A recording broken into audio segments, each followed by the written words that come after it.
ऋषि दयानंद जी के पावन जीवन चरित्र के संदर्भ में आज प्रारंभिक सत्र की प्रारंभिक जीवनी के कुछ अंशों को आपके सामने रखने का प्रयास करूंगा। ऋषि दयानंद एक विलक्षण व्यक्तित्व के धनी हैं। इस भारतवर्ष में जिसका प्राचीन नाम आर्यावर्त था, इसका इतिहास बहुत पुराना है। संसार के सभी देशों में सबसे प्राचीनतम इतिहास भारतवर्ष या आर्यावर्त का है। बहुत लंबी गाथा है इस देश की और काल भी बहुत लंबा है। ज्योतिष के विद्वान मानते हैं कि इस धरती को बने हुए 2.25 अरब वर्ष से अधिक हो गया है। इन 2.25 अरब वर्षों के सुदीर्घ काल में संसार के सबसे प्राचीन देश भारतवर्ष का इतिहास भी संसार के अन्य देशों की अपेक्षा बहुत पुराना है। आबाल वृद्ध, छोटे बच्चे से लेकर के बूढ़े तक भारतवर्ष की परंपरा से परिचित सभी व्यक्ति 4 युगों का नाम सुनते आए हैं: सतयुग, त्रेता, द्वापर, कलयुग। हम पुराने युगों की बात छोड़ भी दें तो द्वापर के अंतिम चरण में, जिसमें महाभारत का युद्ध हुआ, और महाभारत के युद्ध के बाद राजा परीक्षित के काल में कलयुग का प्रारंभ हो गया। राजा परीक्षित अभिमन्यु के पुत्र थे और उसके बाद कलयुग के लंबे कालखंड में करीब 5000 वर्ष बीतने के बाद जिस महामनीषी का भारत पर अवतरण हुआ, उसे हम ऋषि दयानंद के नाम से जानते हैं। आप कल्पना कीजिए एक ऐसे वृक्ष की, कोई भी वृक्ष जिसे आप देखते हैं तो वृक्ष की जड़ से लेकर के ऊपर उसकी फुनगी तक, जिसमें उसके शाखाएं हैं, तने हैं, डालियां हैं, पत्ते हैं, कोमल पत्ते हैं, वहां तक आप देखते हैं। लेकिन वृक्ष की जो नीचे का जड़ है, वो हिस्सा जो धरती के नीचे है, वो दिखलाई नहीं पड़ता है।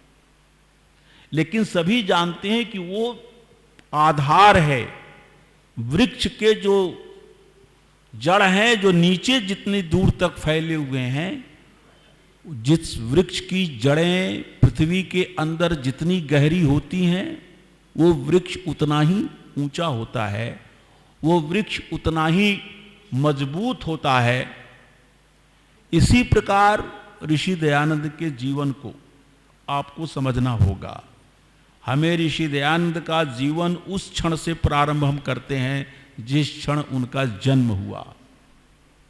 लेकिन हम देखते हैं ऋषि दयानंद के जीवनियों में कि ऋषि दयानंद के जीवन का जो अंश आम जनता के सम्मुख आ पाया, वो वहां से प्रारंभ होता है जब वे अपने गुरु दंडी स्वामी विरजानंद के आश्रम में पहुंचते हैं। उसके पहले का जीवन बहुत परिश्रम से प्राप्त किया गया है, क्योंकि स्वामी दयानंद ही उसको जानकार थे। स्वामी विरजानंद के चरणों में पहुंचने से पहले उन्होंने क्या किया, कहाँ गए, कैसे कैसे क्या क्या घटनाएं उनके जीवन में घटी, इसको बाद के लोग प्रयास करने पर भी जान नहीं सकते थे। क्योंकि स्वामी दयानंद का जीवन तो एकाकी था, बहुत वर्षों तक अकेले घूमते रहे। तो जो बाद के जीवनीकार हैं, जिन्होंने ऋषि दयानंद की जीवनियां लिखी, वो उन लोगों से मिले जो लोगों ने ऋषि दयानंद को देखा था, समझा था, सुना था। और वो प्रसिद्धि कब मिली? जब गुरु विरजानंद के आश्रम से वो बाहर निकले। उसके पहले के बारे में किससे पूछते लोग? ये भी तो नहीं पता था कि स्वामी दयानंद कहाँ जन्म लिए हैं, किस कुल में जन्म लिए हैं, कहाँ कब क्या किए हैं। सौभाग्य की बात ये रही कि स्वामी दयानंद के जीवन काल में 2 ऐसे प्रसंग आए जहां लोगों ने प्रयास किया कि स्वामी दयानंद के बारे में पता किया जाए। एक प्रयास तो अमेरिका से आए हुए कर्नल आलकाट और मैडम ब्लेवेट्स्की, जिसका इस नगर से भी संबंध है, मेरठ में उनका स्वामी दयानंद से मुलाकात हुई थी। लेकिन वे दोनों जब भारत में आए तो कर्नल अलकाट साहब ने, जिन्होंने थियोसॉफिकल सोसाइटी की स्थापना की थी, उन्होंने स्वामी जी से आग्रह किया कि आप अपना जीवन चरित्र लिखिए और उसको मैं अपनी पत्रिका जो थियोसॉफिस्ट है उसमें मैं छापूंगा। बहुत आग्रह किया। स्वामी जी के पास तो केवल यही एक काम तो था नहीं, उन्होंने लिखा भी कि मेरे पास बहुत काम है, वेद भाष्य में लगना है, शंका समाधान करना है, शास्त्रार्थ करने हैं, प्रवचन देने हैं, लोगों के पत्रों का उत्तर लिखना है, एक यही काम तो है नहीं। इससे ये भी पता चलता है कि स्वामी दयानंद अपनी ख्याति बिल्कुल नहीं चाहते थे। देखने में ये आता है कि जो व्यक्ति काम थोड़ा करे और उसका प्रचार ज़्यादा करता है, लेकिन स्वामी दयानंद को लगा कि मैं अपने जीवन के बारे में बताऊं, ये कौन सी बड़ी बात है, ये तो छोटी बात है। लेकिन कर्नल अलकाट ने प्रयास जारी रखा, बहुत बार बार आग्रह किया, मैं विस्तार में नहीं जाऊंगा।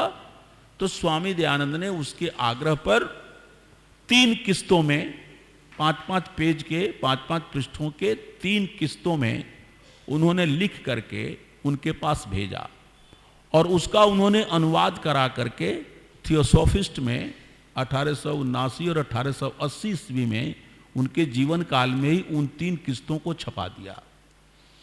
बाद में जब स्वामी जी 1875 ईस्वी में आर्य समाज की स्थापना करने के बाद पूना में अगस्त मास में पहुंचे तो महादेव गोविंद रानाडे, जो कि वहाँ के जज थे, न्यायाधीश थे, उनके प्रयत्न से स्वामी दयानंद के पुणे में 50 प्रवचन हुए और उन 50 प्रवचनों में से अंतिम 15 प्रवचनों को महादेव गोविंद रानाडे के दिमाग में ये बात आई कि इन प्रवचनों को लिपिबद्ध कर लिया जाए। तो उस समय टेप रिकॉर्ड तो था नहीं, टेप रिकॉर्ड होता तो स्वामी जी के न जाने सैकड़ों प्रवचन टेप कर लिए जा सकते थे, लेकिन शॉर्ट हैंड की प्रथा थी। कोई वहाँ पर किसी माध्यमिक स्कूल के प्रधानाचार्य थे जिनका आगाशे नाम, उनका उपाधि का नाम आगाशे है और वो बीए तक पास थे। उस जमाने में बीए पास होना भी बहुत बड़ी बात थी। उस शॉर्ट हैंड स्वामी जी के प्रवचनों को संक्षिप्त ध्वनियों से उन्होंने लिखा और महादेव गोविंद रानाडे के प्रयास से अंतिम 15 प्रवचन वो लिखते थे। स्वामी जी का भाषण हिंदी में होता था, उसको उन्होंने शॉर्ट हैंड में लिखा और फिर उसका मराठी में अनुवाद करके उस काल में बंबई से छपने वाले दैनिक पत्रों में उस प्रवचनों को छपाया। केवल 15 प्रवचन ही उस काल में मराठी के पत्र में वो छपे। अंतिम दिन स्वामी जी से अनुरोध किया गोविंद रानाडे ने और लोगों ने भी कि स्वामी जी आपके बारे में बहुत प्रवाद है। कोई कहता है कि हम कैसे जानें कि आप ब्राह्मण हैं, क्या जाने कि आप क्या हैं, किस कुल में कैसे हैं। तो स्वामी जी ने कहा कि कोई जाने न जाने इससे क्या फर्क पड़ता है। लेकिन इसके बावजूद भी स्वामी जी से उन लोगों ने आग्रह किया कि स्वामी जी आज अंतिम दिन का प्रवचन आप अपने जीवन, अपने जन्म चरित्र के बारे में कुछ बतलाइए।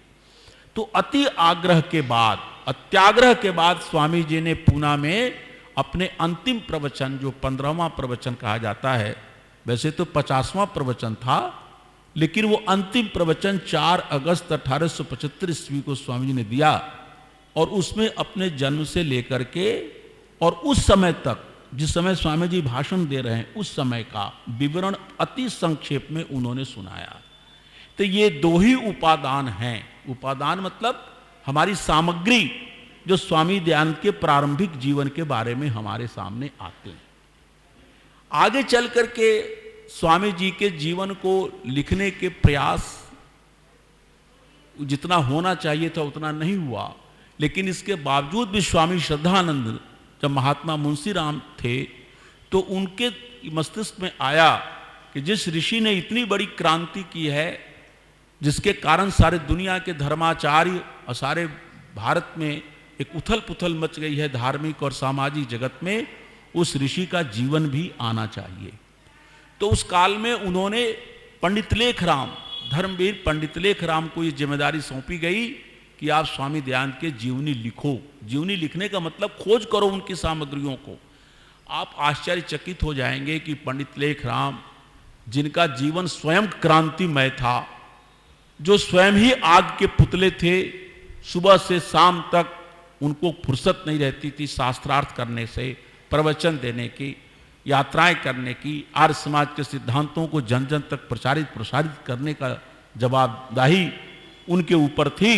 लेकिन उसके बावजूद भी उन्होंने ऋषि दयानंद के जीवन चरित्र को लिखने का प्रयास किया और 5 वर्ष लगाया उन्होंने, टंकारा से लेकर के लाहौर, कलकत्ता, मुंबई और अजमेर।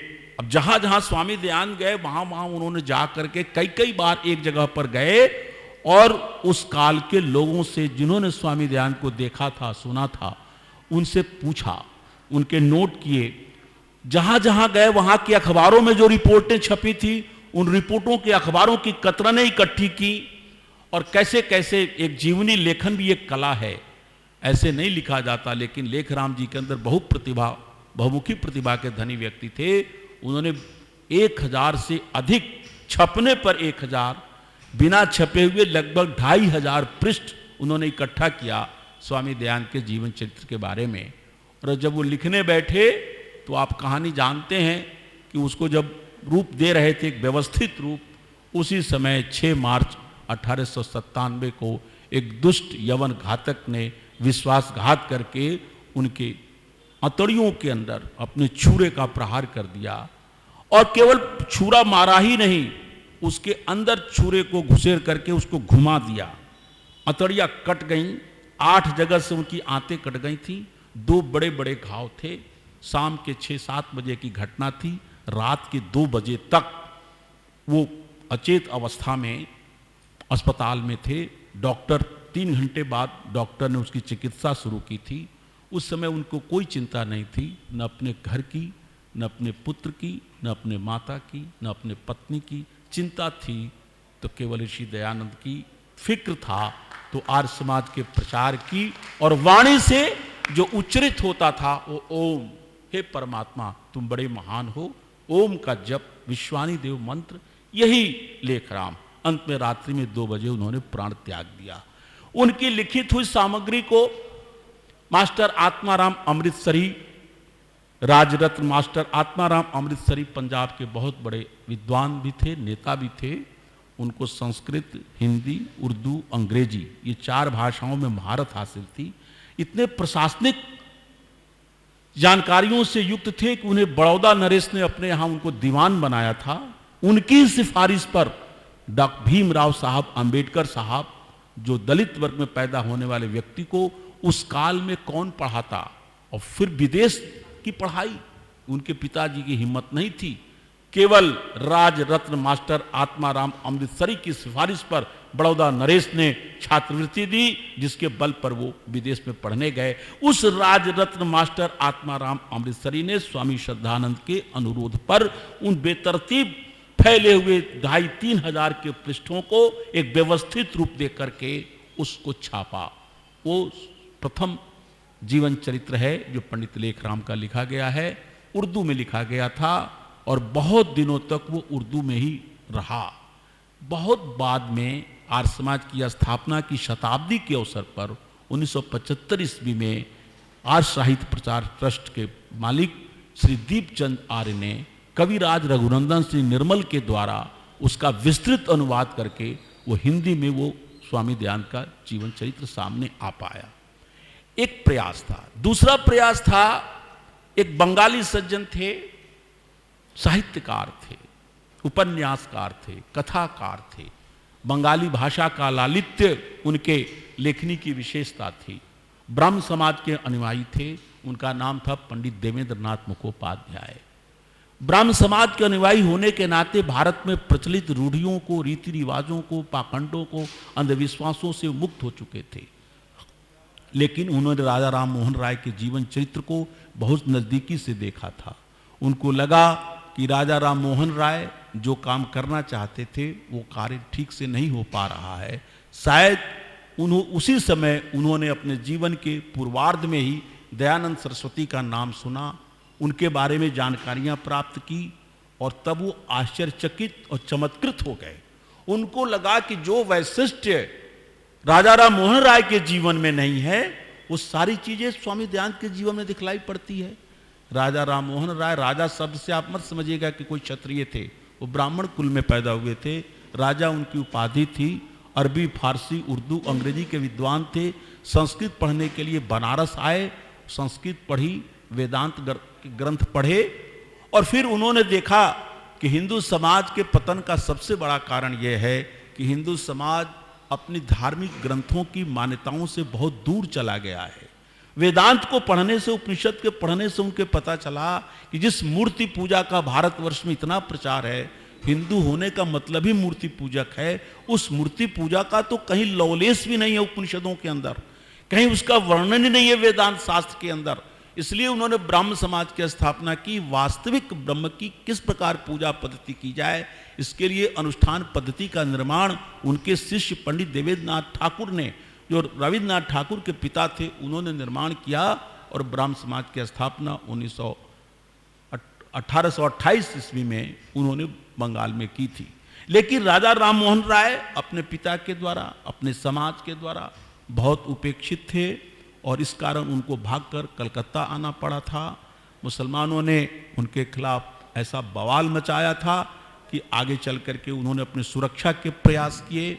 न चाहते हुए भी उनको दूसरी तीसरी शादी करनी पड़ी थी, जबकि बहुविवाह के विरोधी थे राजा राम मोहन राय। और जीवन में जिस ब्रह्मचर्य की प्रतिष्ठा होनी चाहिए, जो चारित्रिक सबलता होनी चाहिए, वो चीज राजा राम मोहन राय में नहीं थी। इन न्यूनताओं ने देवेंद्रनाथ मुखोपाध्याय को स्वामी दयानंद के जीवन की ओर आकृष्ट किया।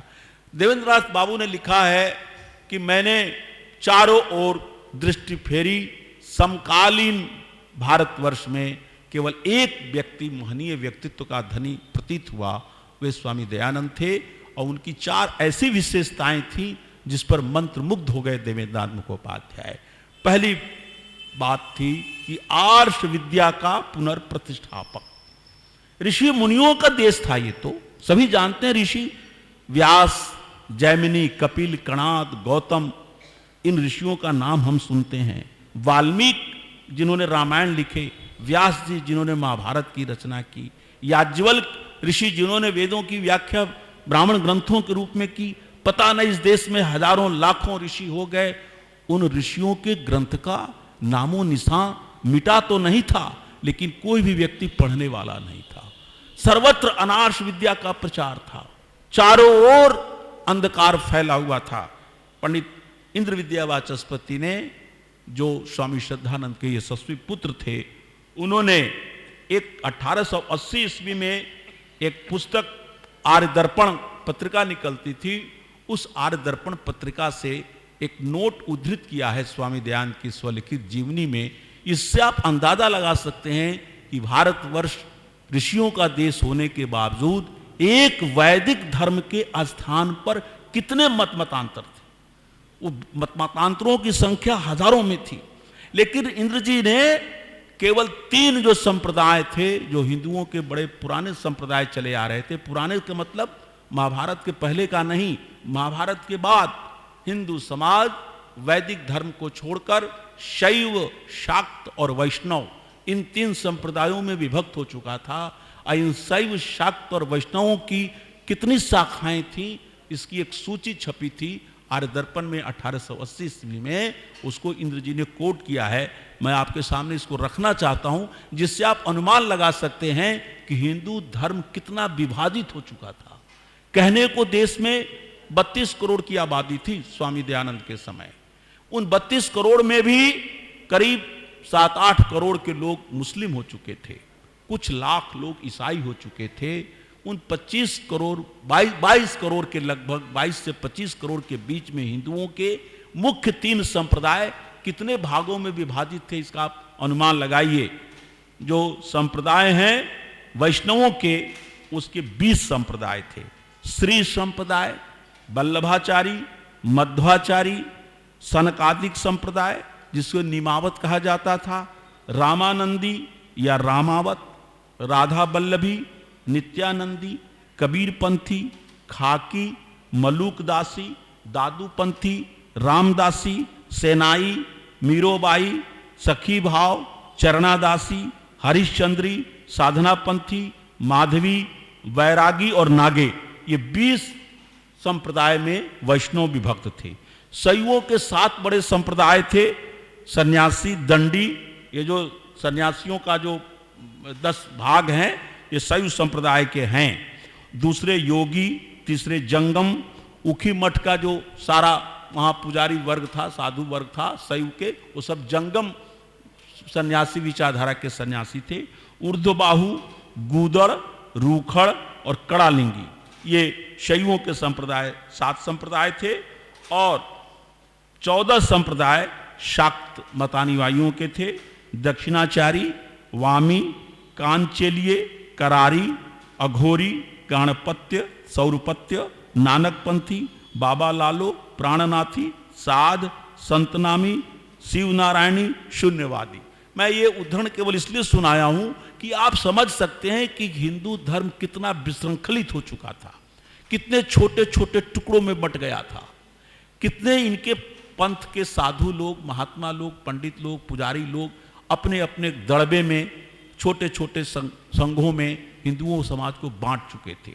ऐसी स्थिति में स्वामी दयानंद का जो देखा व्यक्तित्व देवेंद्रनाथ मुखोपाध्याय ने, तो उनको लगा कि एक व्यक्ति अकेला है जो महाभारत के बाद हजारों मार्गों में विभक्त जो हिंदू समाज है उसको त्याग कर प्राचीन ऋषि मुनियों के ग्रंथों की बात करता है, आर्ष ग्रंथों के प्रमाणवाद की बात करता है। और सारे आर्ष ग्रंथों की विशेषता है, ऋषियों के जितने भी ग्रंथ हैं उनकी सबसे बड़ी विशेषता यह है कि वो वेदों को प्रमाण मानते हैं। कोई भी ऋषियों का ग्रंथ ऐसा आर्ष ग्रंथ नहीं है। आर्ष कहते हैं ऋषियों का, ऋषियों से संबंधित उसको आर्ष कहते हैं। एक भी ऋषि का ग्रंथ ऐसा नहीं है जिसमें वेद की चर्चा न होती हो, वेद के विचारों की चर्चा न होती हो, वेद के मंत्रों की व्याख्या की बात न करता हो। वह वेद की दृष्टि को, वेद के विचारधारा को, वेद के दर्शन को ही व्याख्यायित करना, विस्तारित करना, प्रचारित करना, प्रसारित करना आर्ष ग्रंथों का एकमात्र उद्देश्य है। यही कारण है कि जितने भी संप्रदाय चले हैं, किसी भी संप्रदाय का प्रवर्तक कोई ऋषि नहीं है। बहुत महत्वपूर्ण बात है। हिंदू आज जो हजारों भागों में बटा हुआ आज भी है, लेकिन जितने भी संप्रदाय हैं, इन संप्रदायों का एक भी प्रवर्तक कोई ऋषि नहीं है, कोई ऋषि नहीं है। ऋषियों ने कोई संप्रदाय चलाया नहीं। ऋषियों का तो संप्रदाय न कहिए, उनका विचार केवल वेद था। यहां तक कि लोगों ने लिखा भी ऋषिर वेदः, ऋषि का अर्थ वेद भी किया जाता है। तो केवल वेद की विचारधारा का प्रचार करने वाले ऋषि लोग थे और उन आर्ष ग्रंथों का प्रचार प्रसार समाप्त हो चुका था। महाभारत के आसपास पाणिनि एक अकेले हुए ऋषि जिन्होंने उन आर्ष ग्रंथों को समझने के लिए व्याकरण के क्षेत्र में पाणिनि ने अष्टाध्यायी की रचना की और उस पर कात्यायन और पतंजलि ने वार्तिक और भाष्य लिखे। ये अंश बचा था जो जिसकी सहायता से वेदों को समझा जा सकता था। ये सबसे बड़ा आकर्षण था देवेंद्रनाथ बाबू के लिए स्वामी दयानंद की ओर आकर्षित होने का। दूसरा, देवेंद्र बाबू ने लिखा है कि हिंदू धर्म की ध्वजा ही समाप्त कर दी गई थी मूर्ति पूजा के प्रचार ने। आज लोग मूर्ति पूजा के विरुद्ध बोलना समझते हैं जैसे हिंदू के खिलाफ बोलना है। वो समझते हैं जैसे हिंदू संप्रदायों की जड़ में मट्ठा डालना है, मूर्ति पूजा का विरोध करना समझते हैं हिंदुत्व का विरोध है। ये बहुत गलत बात है। मूर्ति पूजा बहुत ही आधुनिक है, बहुत ही आधुनिक है। यहां तक कि विवेकानंद तक ने लिखा है अपने ग्रंथों में कि मूर्ति पूजा से पहले, हिंदुओं में मूर्ति पूजा के प्रचलन के पहले बौद्धों ने चैत्य बनाए, विहार बनाए और तथागत गौतम बुद्ध ईश्वर के प्रश्न पर मौन हो जाया करते थे। उन्होंने अहिंसा धर्म का प्रचार किया था, अहिंसा का, क्योंकि उसमें वेद के नाम पर यज्ञ और याग में पशुओं की बलि होती थी। जातिवाद का घमंड था, ब्राह्मणवाद चरम शिखर पर था। तो उस ब्राह्मणवाद की, जातिवाद की को खंडन किया और यज्ञों में पशु बलि का खंडन किया। ईश्वर के गंभीर प्रश्न पर गौतम बुद्ध मौन हो जाते थे, कहते थे साधना करो, जो तुम्हें प्राप्त होगा, प्राप्तव्य होगा वो प्राप्त हो जाएगा। लेकिन गौतम बुद्ध के बाद जो उनके शिष्य निकले, उन्होंने ईश्वर के स्थान पर बुद्ध की ही मूर्तियां बना ली, चैत्य बनाए, बड़े बड़े विहार बनाए और बुद्ध की मूर्ति पूजा शुरू कर दी। मूर्ति पूजा के क्षेत्र में सबसे पहले मूर्ति पूजा भगवान गौतम बुद्ध की मूर्तियां बनाकर की गई। इसलिए जितनी पुरानी बुद्ध की मूर्तियां मिलती हैं उतनी पुरानी और किसी की मूर्तियां नहीं मिलती। जैनियों ने भी अपने तीर्थंकरों की बड़ी बड़ी मूर्तियां बनाई और जैनियों के मंदिर में भी इन अपने तीर्थंकरों की मूर्तियां स्थापित हुई। तो विवेकानंद कहते हैं कि महावीर और गौतम बुद्ध की मूर्ति पूजा पहले शुरू हुई, बाद में हिंदुओं ने उसके पैरेलल, उसके समानांतर अपने राष्ट्रीय महापुरुष राम और कृष्ण की मूर्तियां बनाई। तो जिस मूर्ति पूजा के कारण हिंदू समाज कई कई खंडों में बट गया था, ये मूर्ति पूजा वेद का सिद्धांत नहीं था। ये हमारे ऋषि मुनियों के किसी भी दर्शन, न्याय, वैशेषिक, सांख्य, योग, मीमांसा या वेदांत का सिद्धांत नहीं था। जिन ऋषियों ने उपनिषदों के विद्या का प्रवचन किया, उपनिषद विद्या जो अध्यात्म विद्या के सबसे प्राचीन ग्रंथ माने जाते हैं, उन उपनिषदों में कहीं भी मूर्ति पूजा का गंध भी नहीं था। इसलिए ऐसे मूर्ति पूजा के उच्छेद के लिए जो प्रयास राजा राम मोहन राय ने किया था, वो प्रयास कम था। उस प्रयास को जितनी तीव्रता के साथ, जितनी प्रामाणिकता के साथ और जितनी वेद विद्या के अनुपोषण के साथ करना था, वो स्वामी दयानंद ने किया था। ये दूसरा व्यक्तित्व देवेंद्रनाथ बाबू को स्वामी दयानंद की ओर आकृष्ट किया। तीसरी बात जो दोनों से भी कम महत्वपूर्ण नहीं थी, वो थी ब्रह्मचर्य। देखा था देवेंद्रनाथ मुखोपाध्याय ने कि महाभारत के बाद का जो काल है, उस काल के जो महापुरुष हैं, उनका सबसे बड़ा दोष उनका चरित्र का स्खलन है। ब्रह्मचर्य की प्रतिष्ठा केवल योग दर्शन में रह गई है। ब्रह्मचर्य जो जीवन का अमूल्य धन है, जो हमारे ऋषि मुनियों की सबसे बड़ी खोज है, उस ब्रह्मचर्य का यदि इस घोर कली काल में किसी व्यक्ति ने निर्मल होकर और निष्कलुष होकर पूरे जीवन में जिसको धारण किया था, तो व्यक्ति उनको दिखाई दिया, एक और एक केवल स्वामी दयानंद थे। इसलिए उनके आकर्षण का तीसरा केंद्र ब्रह्मचर्य की प्रतिष्ठा के नाते स्वामी दयानंद था। मथुरा के लोगों ने भी बताया था लेखराम जी को, देवेंद्र बाबू जी को, कि स्वामी दयानंद जब पढ़ने जाते थे अपने गुरु के कुटिया में, और वहाँ से विश्राम घाट यमुना किनारे जाकर के जब यमुना की नदी से घड़ों में जल लाकर गुरु जी को लाते थे, या अपनी बाबा अमरलाल जोशी जिनकी हवेली में उनकी भोजन की व्यवस्था होती थी, वहाँ जाते थे। मथुरा जैसे एक शहर में, मथुरा की गलियों में स्वामी दयानंद के लिए वहाँ के मथुरा के लोगों ने बताया था देवेंद्र बाबू को कि कभी भी उन्होंने ऊपर की ओर आंख करके देखा ही नहीं।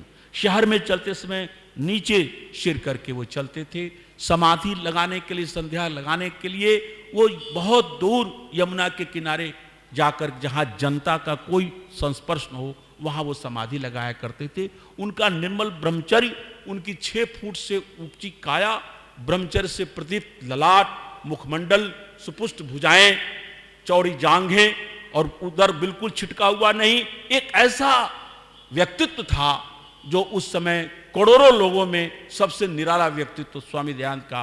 पर्सनालिटी के दृष्टि से भी, व्यक्तित्व के दृष्टि से भी स्वामी दयानंद बहुत बलिष्ठ, बहुत आकर्षक व्यक्तित्व के धनी थे और उनका ब्रह्मचर्य सोने में सुगंध के समान था। इस वैशिष्ट ने देवेंद्र बाबू ने देखा कि ये वैशिष्ट समकालीन भारत की बात जाने दो, पूर्व 2500-3000 हजार वर्षों के भारत में भी ऐसा चरित्र निर्मल और ऐसा सुपुष्ट व्यक्तित्व का धनी कोई व्यक्ति नहीं है। इस कारण से भी देवेंद्र बाबू आकृष्ट हुए स्वामी दयानंद के जीवन चरित्र लिखने की ओर। और चौथी विशेषता जो देवेंद्र बाबू ने लिखी है कि उस समय सब जो भी महापुरुष थे, उसके पहले भी और उस काल में भी, अपनी अपनी ढपली, अपना अपना राग बजाने वाले थे। अपने अपने कोटरे बनाकर, अपने अपने संप्रदाय बना करके, अपने शिष्यों को दीक्षित करके अपने मत के प्रचार करने वाले थे। किसी के दिमाग में ये बात नहीं आती थी कि भारत एक राष्ट्र है और ये राष्ट्र पराधीन हो गया है। हजारों वर्षों से गुलामियों की बेड़ियों में जकड़ा हुआ है। आज अंग्रेजों का शासन है, उसके पहले मुगलों का शासन था, उसके पहले भी शकों का, खरोस्टरों का, हूणों का, डचों का, कितने बाहर से आने वाले पश्चिमी इलाके से, पश्चिमी एशिया के आने वाले आक्रांताओं का और लंबे संघर्ष का भारत गुलाम है। और उसके कारण विदेशी आक्रमणों से ये जर्जर हो चुका है। एक राजा कौन कहे, भारतवर्ष के अंदर 700 राजा हैं, सब अपने अपने आपस में कलह में हैं, जनता पीड़ित हो रही है। भारत एक राष्ट्र है, इसका बोध, इसकी सत्ता का बोध भारत के किसी भी राजा में नहीं था, न किसी धर्माचार्य में था, न किसी सुधारक में था। एक व्यक्ति था दयानंद, जिसके आंखों में, जिसके मन और मस्तिष्क में, जिसके हृदय में भारतवर्ष की प्राचीन संस्कृति, भारतवर्ष का प्राचीन इतिहास, भारतवर्ष की प्राचीन परंपरा और मर्यादा गूंजती थी। और उस भाव से आपन्न थे कि इस भारतवर्ष को एक राष्ट्र के रूप में कैसे संगठित किया जाए, कैसे इस पराधीन देश को स्वतंत्र किया जाए। इस भारतीय राष्ट्र की एकता का सबसे बड़ा उद्घोषक कोई दिखाई दिया देवेंद्र बाबू को, तो स्वामी दयानंद सरस्वती ने। इन 4 विशेषताओं ने देवेंद्रनाथ मुखोपाध्याय के अंदर पागलपन पैदा कर दिया। कौन सा पागलपन? वो पागलपन नहीं जो सामान्य पागलपन कहते हैं। एक वो पागलपन कि हमें स्वामी दयानंद के जीवन चरित्र को खोजना है, उसको लिखना है। 15 वर्ष उस व्यक्ति ने अपनी किताबों से पाने वाली रॉयल्टी, अपने मित्रों के सहयोग और भागलपुर के राजा के द्वारा किंचित दिया गया सहयोग, इन 3 उपादानों को लेकर के वो भारतवर्ष में कहां नहीं घूमा। आज जैसे संचार के साधन नहीं थे, आज तो बड़ी तेज गाड़ियां हैं। वो छुक कोयले वाली गाड़ियों से 2.5, 3 दिन में यात्रा होती थी अजमेर से लाहौर की। 100 से अधिक देशों में देखा जाने वाला, सर्वाधिक लोकप्रिय और सबसे अधिक फॉलोअर्स के साथ पूरी दुनिया में आर्य समाज के विचारों का प्रचार करने वाला एकमात्र चैनल वैदिक प्रचार।